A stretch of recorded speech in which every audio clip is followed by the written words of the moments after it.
Alright, hello once again to EdPuzzle with Kathleen.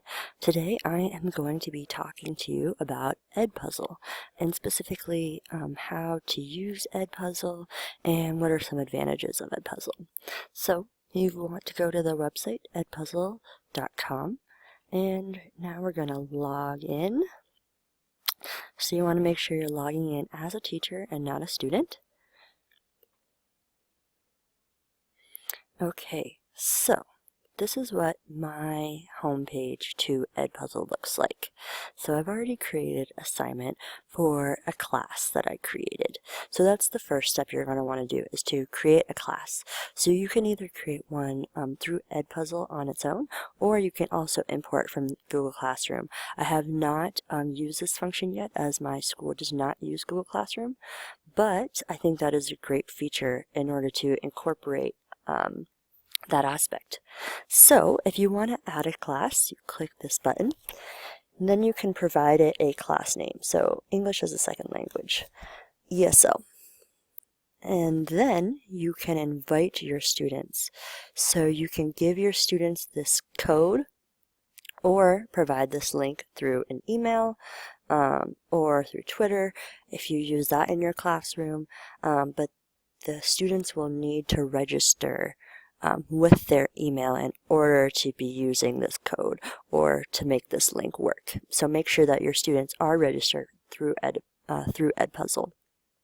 Okay, so now that you've created a class and you've invited students, the next thing you want to do is create a video. What is great about EdPuzzle is not only does it have past lessons within their own database, but you can search through YouTube videos, you can search through Khan Academy, and all of these other things in order to create your own individual EdPuzzle. So let's go to YouTube, and let's say we are learning about Veterans Day. So you can preview the video,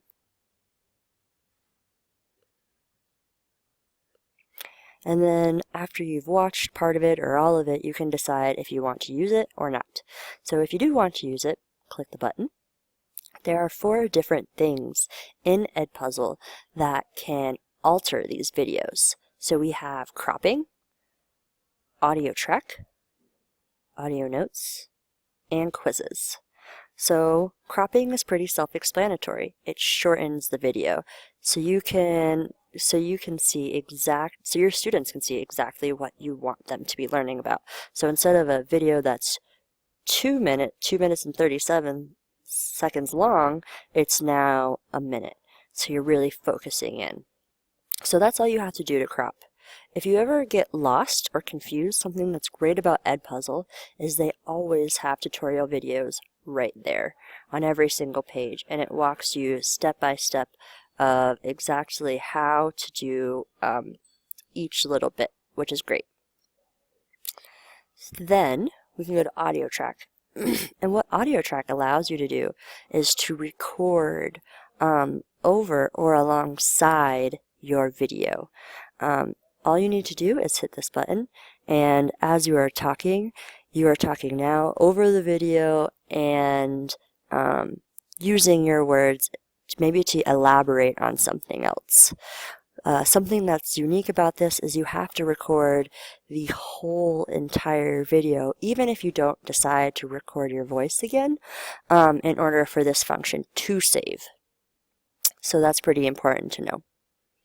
Then, when we go into audio notes, see, now it's telling me, but I do want to continue anyway.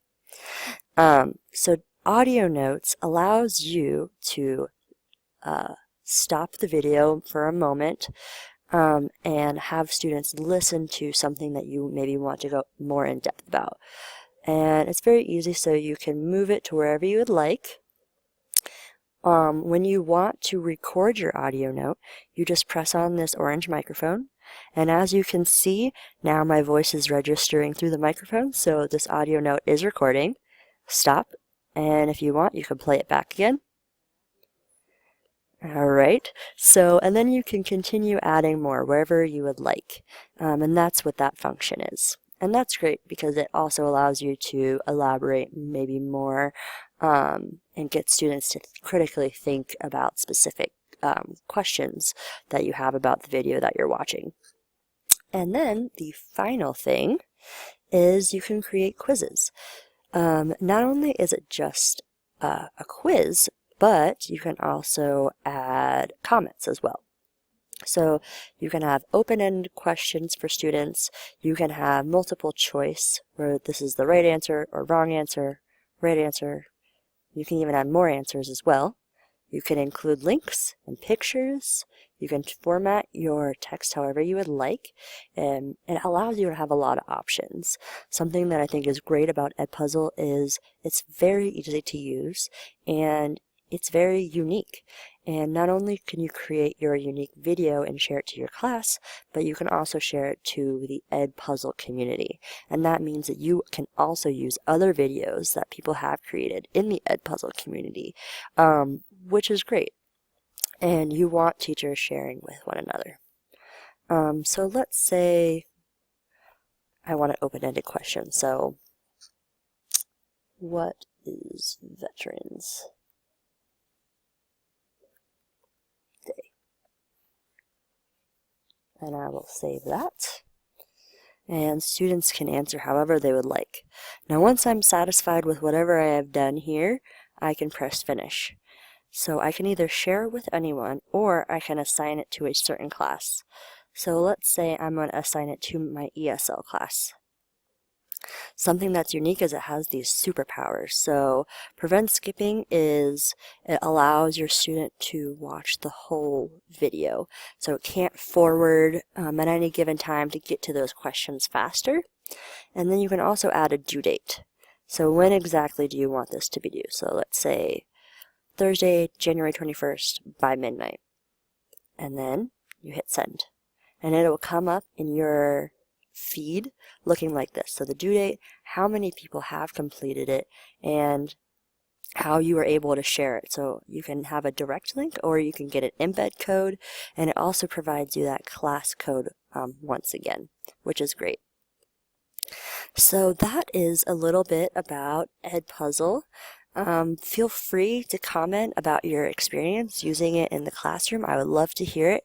I think EdPuzzle is great as a free resource for educators, especially for English as second or foreign language teachers. Thanks!